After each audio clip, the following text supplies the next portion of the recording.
Back in 1996, the A3 was first seen on British roads. It offered a reliable, dependable and affordable hatchback. Then Audi spiced things up. This is the A3 Hybrid, and it replaces the e-tron. Welcome to Planet Auto.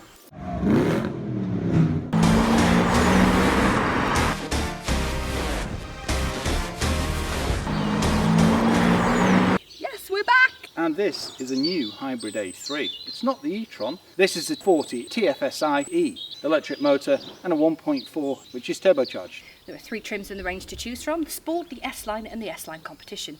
We have the S-Line. Prices for the range start at about £33,000. Ours with options is just over 36. And that includes things like a storage package and then a lighting package, and we've got matrix headlamps, some sports seats and some other additions as well. The A3 Sportback offers you comfort, versatility, economy and style, and you can even drive on pure electric up to about 40 miles.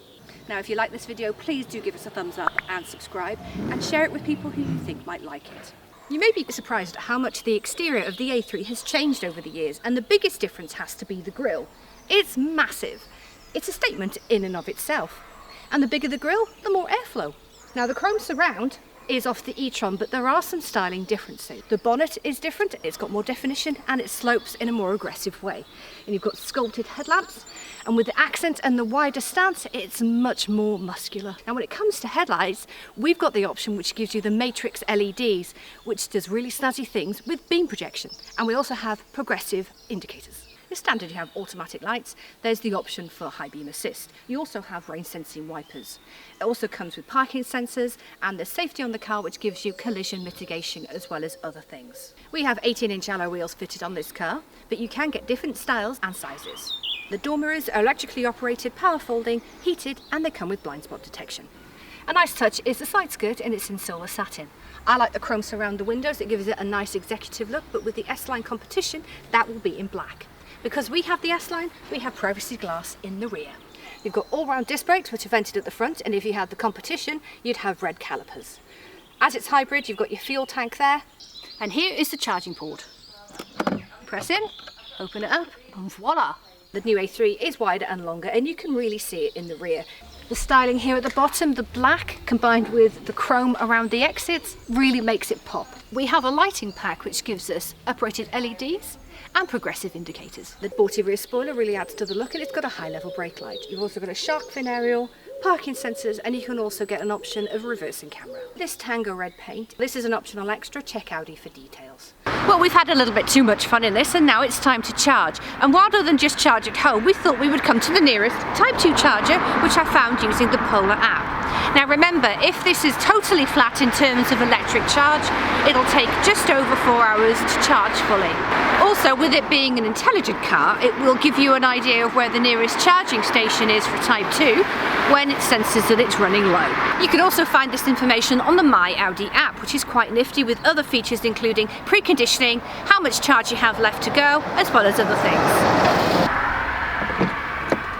And the light is on.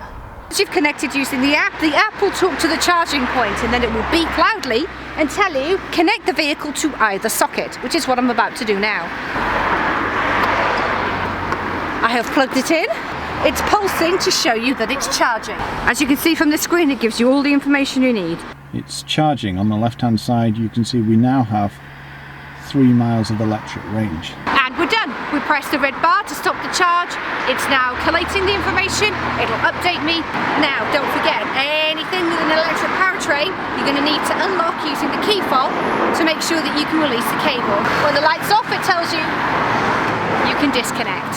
One thing to note, there is never a Type 2 charging cable attached to one of these chargers. There is with a rapid charge, but not with one of these. Let's see how easy it is to get into the new A3 Sportback. It's got decent ride height, so that should really help. Also, we've got no keyless entry.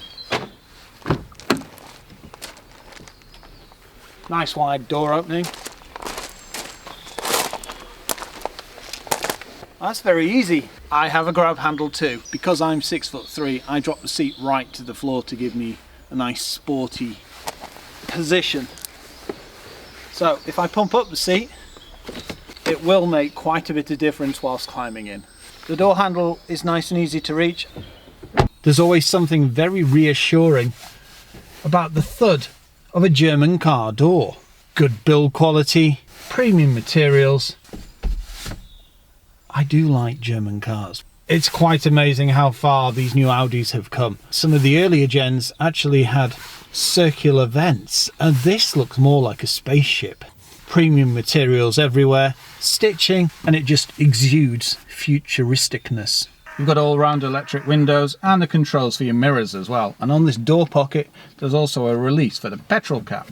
On the right-hand side, you've got this extra little panel above, and it looks like haptic buttons. So you just literally brush your finger across and bing, they light up.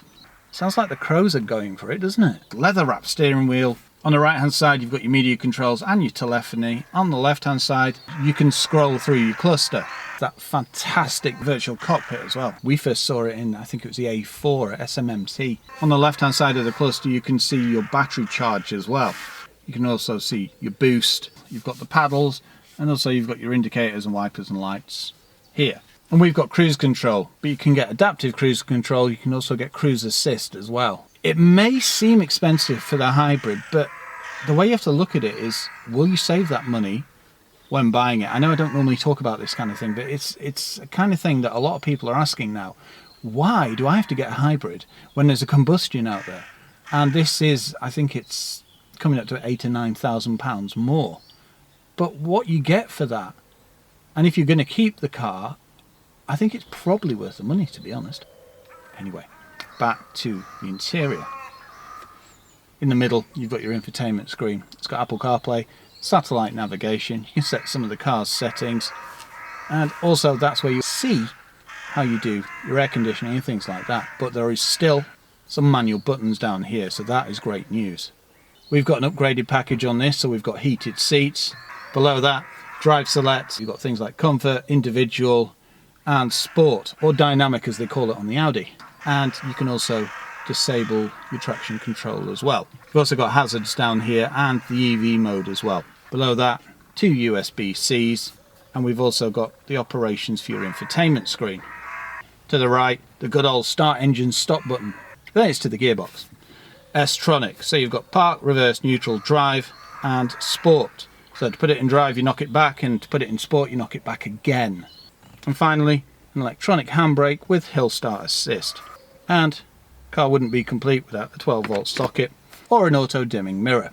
We have an ambient light package on our car. We also have illuminated kick plates as well. I've got decent headroom and I've got decent legroom as well. Now, we've got upgraded sports seats, but they are manual, but you can get 4-way lumbar support, which is electronic. They're very comfortable, they hold you well, and they are leather, and they've got an S-line symbol embossed in the top as well, so they look the part too. It's a great driving position. I do like this. And on the door, I've also got a nice padded area as well. Because everything is biased towards the driver, it gives you a real cockpit style experience, because you've got reach and rake adjustment, so you can make it your own. I've got a decent sized door bin, and because we've got storage package, that adds a little cupboard under here. It's quite a decent size. And you can also get a wireless charging pad here. 2 cup holders. You just literally pull this up, push down, and it will secure your beverage very nicely. If you fold those back, then you've just got a decent storage area. Place for your key, and a small storage area under the armrest as well. And because, as I mentioned, we have a storage package, we also get a lockable glove box as well. Decent size. Let's see how easy it is to get into the rear.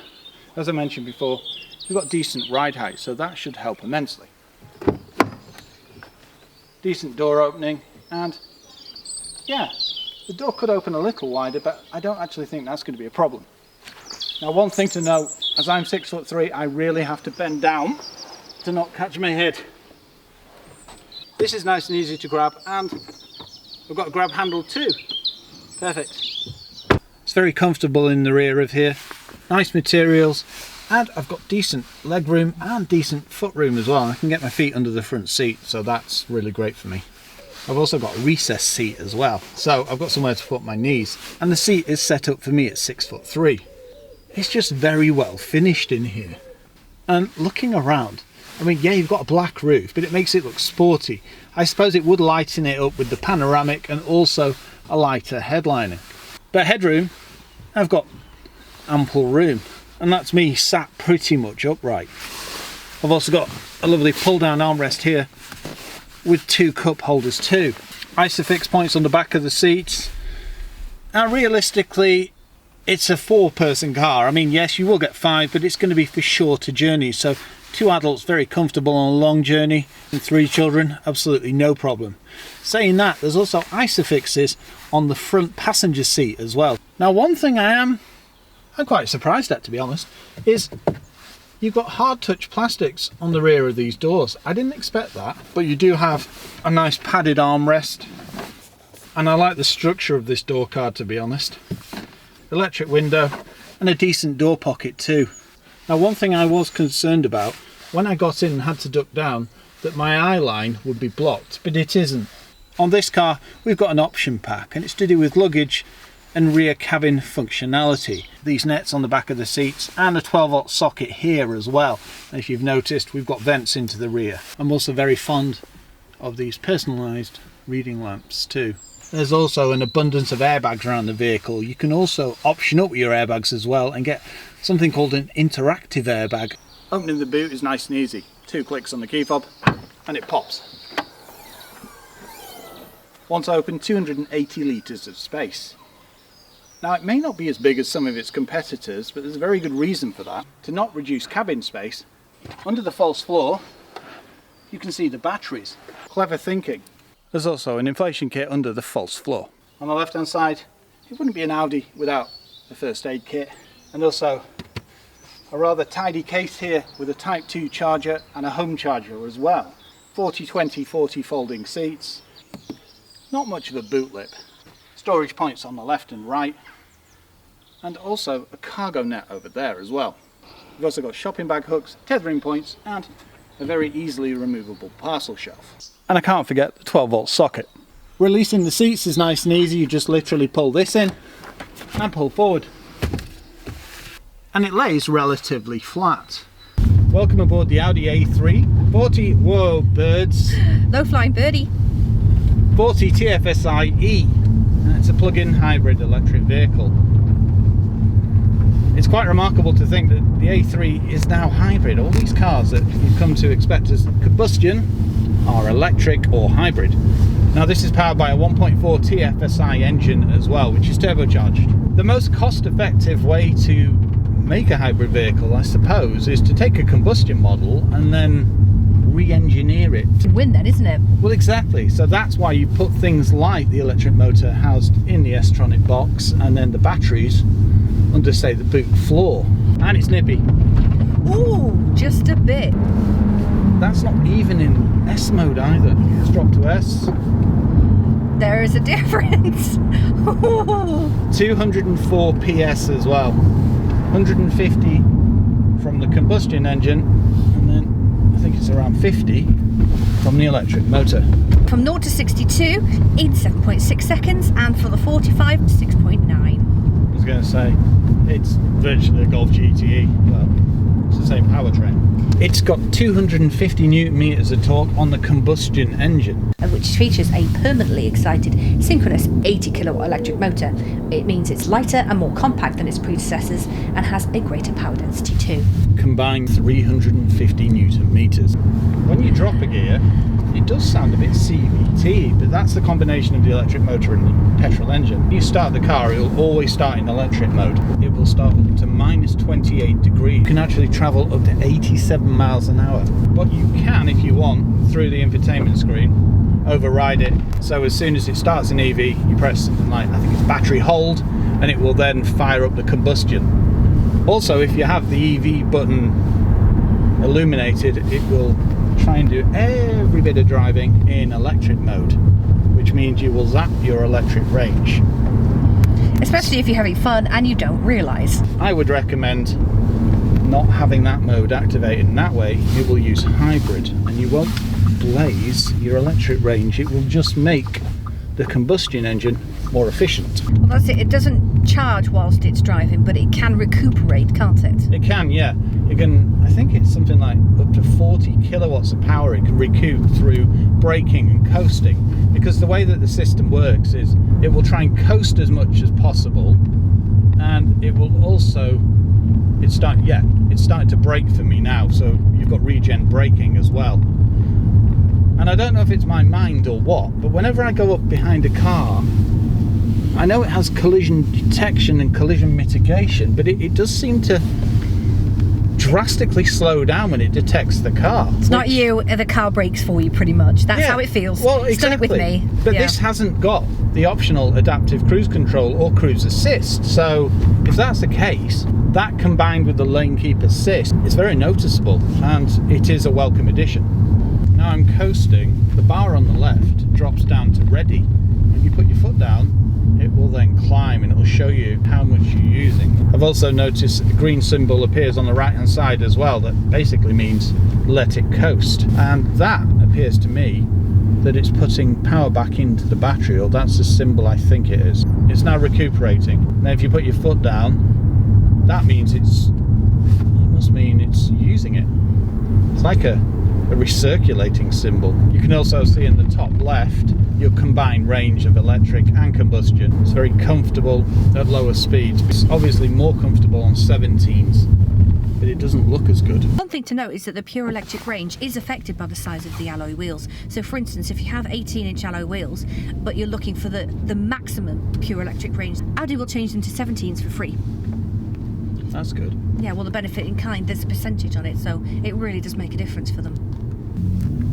When in hybrid mode, it will prefer to pull away at slower speeds in electric mode. And even when you're driving on pure electric, there's very little noise in the cabin.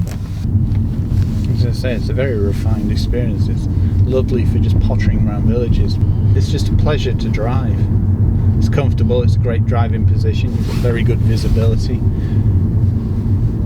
And I suppose the thing I have noticed about newer cars is that the windows aren't quite as low, but that makes sense because of all the safety and things that's added now.